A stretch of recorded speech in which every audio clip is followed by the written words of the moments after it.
Hi again, everyone. I'm Ollie Matthews. This is the Narcissistic Resistance, and this resistance video is sponsored by contribution from Anonymous, and here's our story. Hi, Ollie. I can't begin to thank you for all the help you are providing for those of us recovering from narcissistic abuse. I am so thankful to have found your channel. I've given you a donation. At this point, I would prefer to remain anonymous. Below I have a letter I am planning on eventually sending to my narcissistic sister that clarifies our low contact situation and a few boundaries. This is what I have written so far, and it still has a long way to go.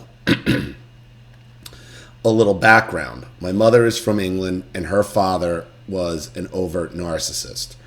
Her sister was definitely the golden child, and I think that might have been part of the reason that after college she took a job in the U.S. to escape some of the toxicity in her own family. My father is American and was a Vietnam vet and is a closet alcoholic. My mother is a classic enabler of both my father and my sister, but possibly with a few narcissistic tendencies. The verdict is still out on her. There was only me and my sister growing up, and she was 2 years younger. I will call her the academic queen because she is one of those type of academics that thinks they are God, and if you don't have any initials behind your name, then you are a waste of time. I only have a BA, haha, so my opinions are barely considered. Academics are the best because academics really only thrive in academia, which is a made-up world. It's fake. It's not real. So all their pretentiousness is all bullshit because they couldn't survive out in the real world for 30 seconds. I grew up in a family that had a covert and very underhanded form of emotional abuse, and I think this is why at 47 years of age, it has taken me so long to recognize. We always had to maintain the proper family image, and my sister and I were both expected to behave perfectly and politely. We never spoke about my father's drinking. He was never falling down drunk, but was impaired enough to say some pretty cruel things to me. My parents did not speak nicely to each other. I cringed, and still do, at the bickering way my mother speaks to my father. My sister was the classic golden child and clearly the favorite. For as long as I can remember, she has gone out of her way to make me feel excluded from our family. She did this in covert ways, which is why I could never find the words to try to stand up for myself and try to explain what she was doing to me. It would take next to nothing to cause her to melt down and get angry with me, and then she would ignore me for days.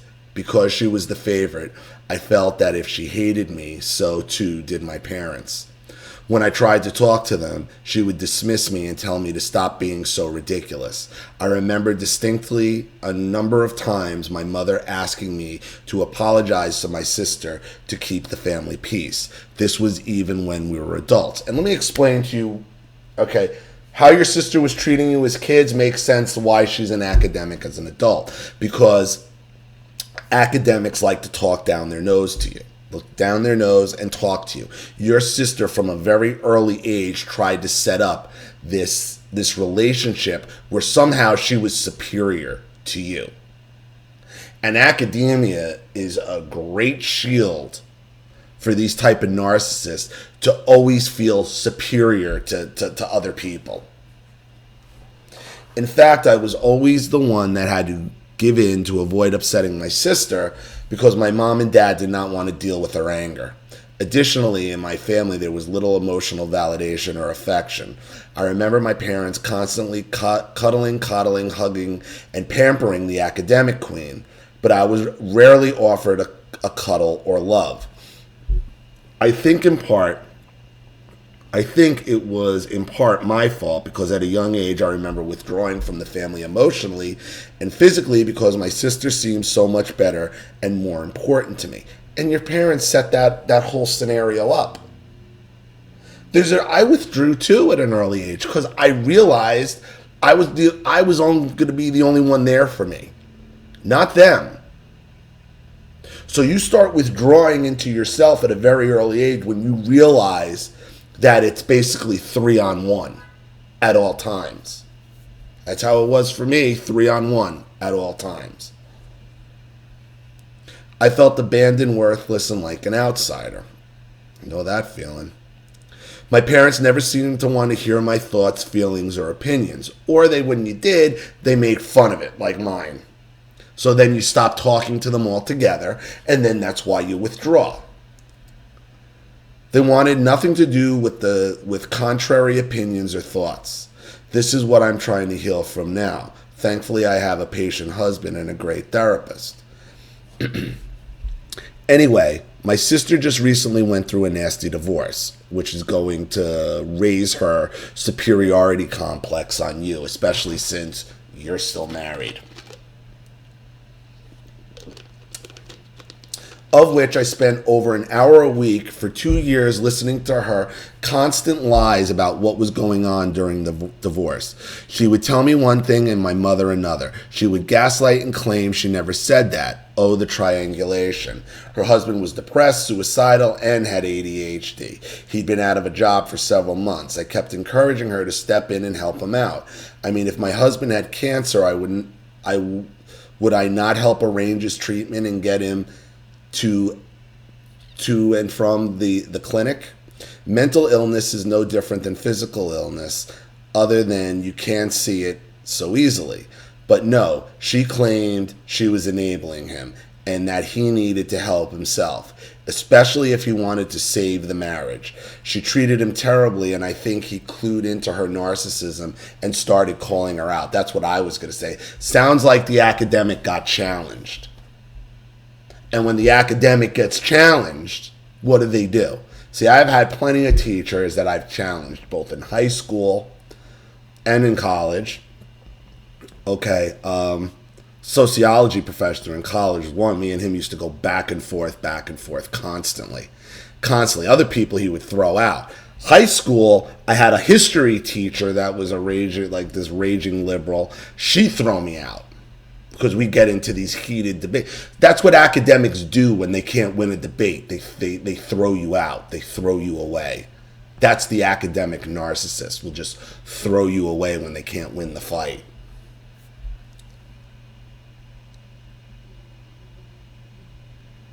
She treated him terribly. I think he clued in on her narcissism and started calling her out, which made her go ballistic. Furthermore, she was always so busy with her ever-important academic career.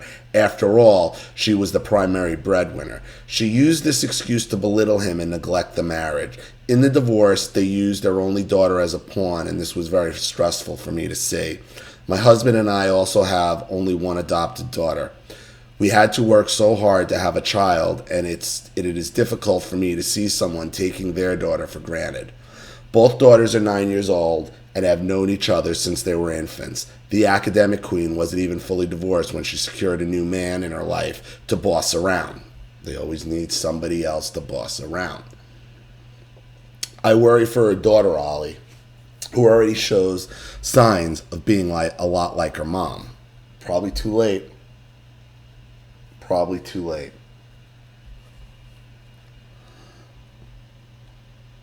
Okay. I worry about her daughter who's already showing signs of being a lot like her mom. Wait a minute. This is repeating.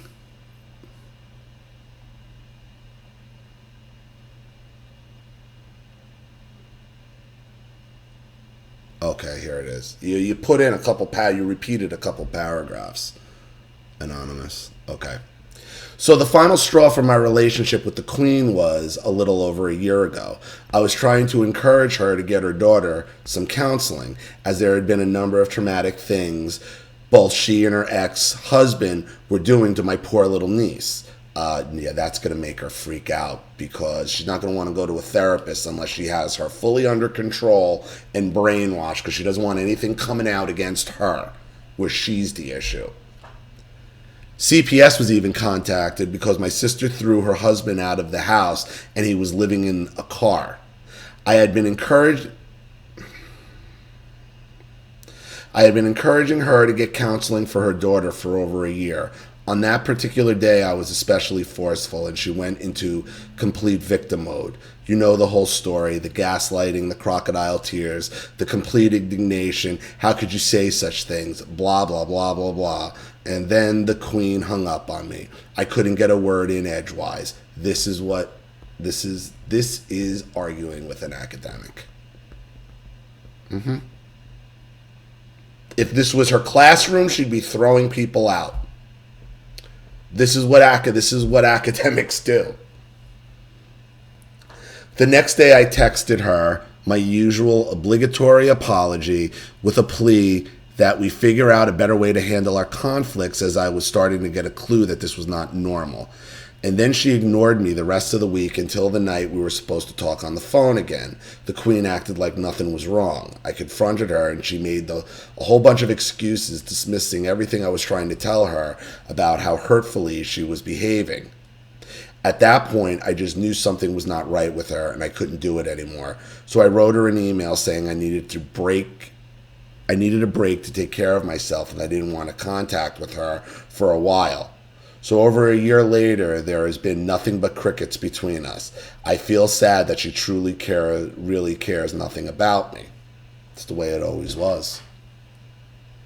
It's the way it always was. They will throw you, listen, like I said, when the academic narcissist who's about superiority realizes that you're not going to stand for their superiority, they're going to throw you out. They're all about superiority. Once their superiority is challenged and they feel they can't maintain it, they're just going to let you go because you're a challenge to them. This isn't necessarily the type of narcissist that's going to follow you around the rest of your life. Why? Because she's jealous of you and she's actually in fear of being in your presence.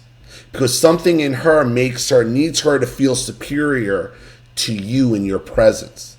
Why? Because she's jealous of you. She's intimidated by you. Has been since you were kids. It's where this is all coming from.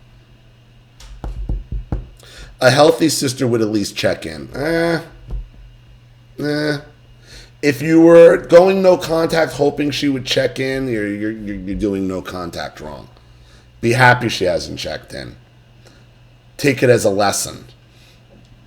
It's really weird when the narcissist turns your intentional no contact into their silent treatment punishment because they feel they are victimized. She's just in hiding, I think. I think she's more fearful. I don't think she's turned this around at all, to be honest with you. Why a letter?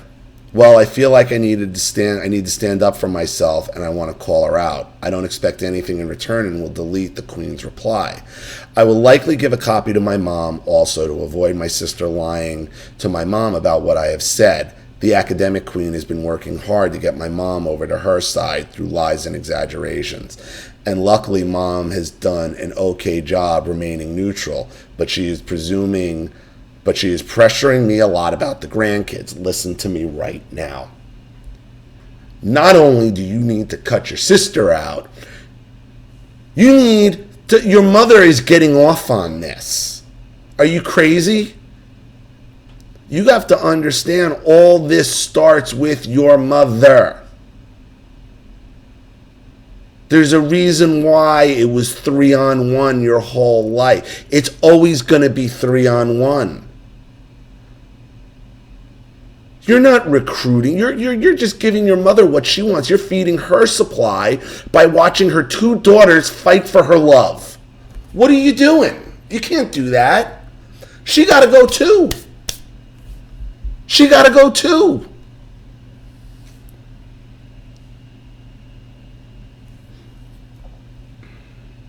Both my mom and the queen really want these two cousins to be close, but it isn't going to happen. One other quick note, the queen and her daughter came out our direction for a visit this past summer. She stayed with mom and dad who lived near me. She completely ignored me but wanted full access to my daughter. I had to practice my boundary work, and she did not see much of me or my daughter. However, her silent treatment triggered a lot of past memories, and even though her behavior was hurtful, I gained much insight into my childhood, just observing her and my parents. So here is the letter. I hope you, in this letter, you realize that your mother's playing into this and that she has to go too. Dear Academic Queen, not surprisingly, from what Mom has mentioned to me, I see you have somehow, but not surprisingly, managed to turn my taking space from our relationship into to better care for myself into a victimization of you. This past year, since we stopped speaking regularly, there has been no concern about what might be going on with me or how you have hurt me, or taking any responsibility for your actions. This is why I have finally felt it is time to express my truth and stand up for myself and correct the record. I would strongly recommend you deleting that paragraph, because it looks like you still want something from her. Do you understand? It's still coming off as you're a victim and you're needy and you just want her to love you. And no. And I think you went my fear is I think you went no contact trying to rein her in. And that's not why you go no contact. You go no contact to get some clarity and realize that I don't need this person in my life. Ever since childhood, I have felt that I cannot be who I am around you. I dance around in fear of upsetting you, appeasing your wounds and your needs, playing the happy-go-lucky cheerleader. Let's fix it supporter, listening to your excuses, validating your every feeling while I am left feeling empty and not having my own needs met. I have noticed all these years that when I do oppose you or express my needs, I am diminished, misconstrued, and made to feel unreasonable for even having certain feelings in the first place.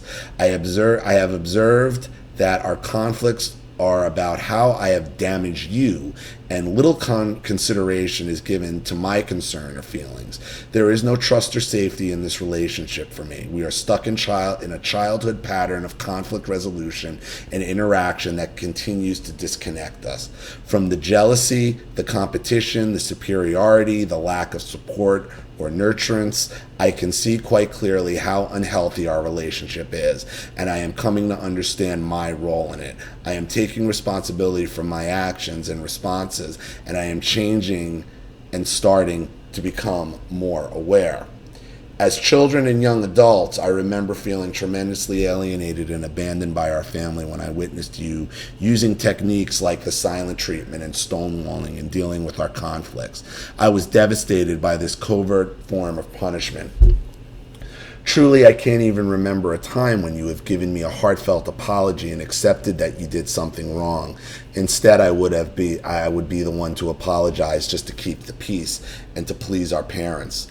Unfortunately, why would that please your parents? This is what I'm telling you. Your parents are just as much of a problem as she is. You're telling her things she already knows, okay, about your feelings. This letter should be, you are a narcissistic, selfish, manipulative person, and I don't want you in my life, and I am not going to spend any more time explaining to you things you already know. She knows all of this. All you're doing by this letter is giving her paragraph after paragraph of opportunity to gaslight you with and keep up the same childhood conflict that has been going on your entire life. Unfortunately, this lack of belonging within our family has had a significant impact on my life, and I'm only beginning to understand now. I see clearly now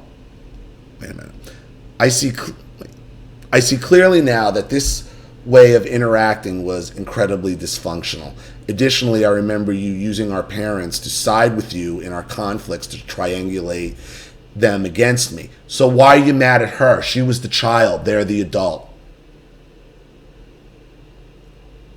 Again, why are you mad at her? This letter should be to your fucking mother. Why are you allowing her to try?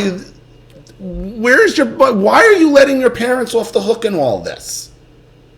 This starts with them. Like I said, your mother is deriving supply off all of this, and your letter here proves it. You still do this even to this day. So why are you still in contact with your parents? She's not the major problem. She's not the source. Your mother is. In fact, triangulation is another common dysfunction technique used by our family. Upon reflecting on your last visit a few months ago, I was saddened to see you continuing these immature techniques. Even though we are now adults, I was distressed to see this happening in front of our daughters with no acknowledgement from anyone that this was not right. Pretending nothing is wrong seems to be another important dysfunctional aspect of our family system that does not work for me any longer. It's called gaslighting. It's called gaslighting. That's all that is. It's gaslighting. It's open gaslighting.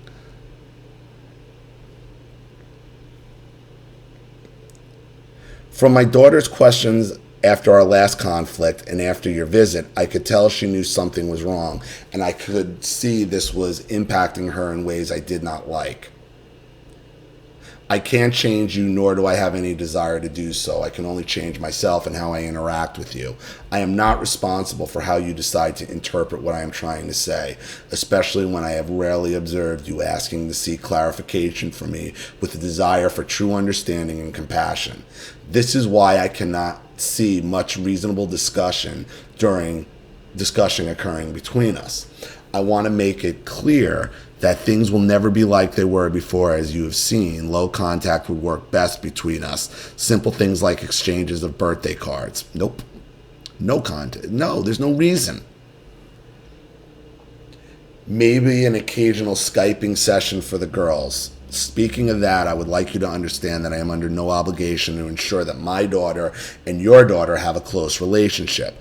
I want to break the cycle of unhealthy emotional tactics that have occurred in our families over the past generations, and I will do everything I can to teach her healthier ways of interacting with others. You know why she wants to have interaction with her daughter and your daughter? So she can poison your daughter against you.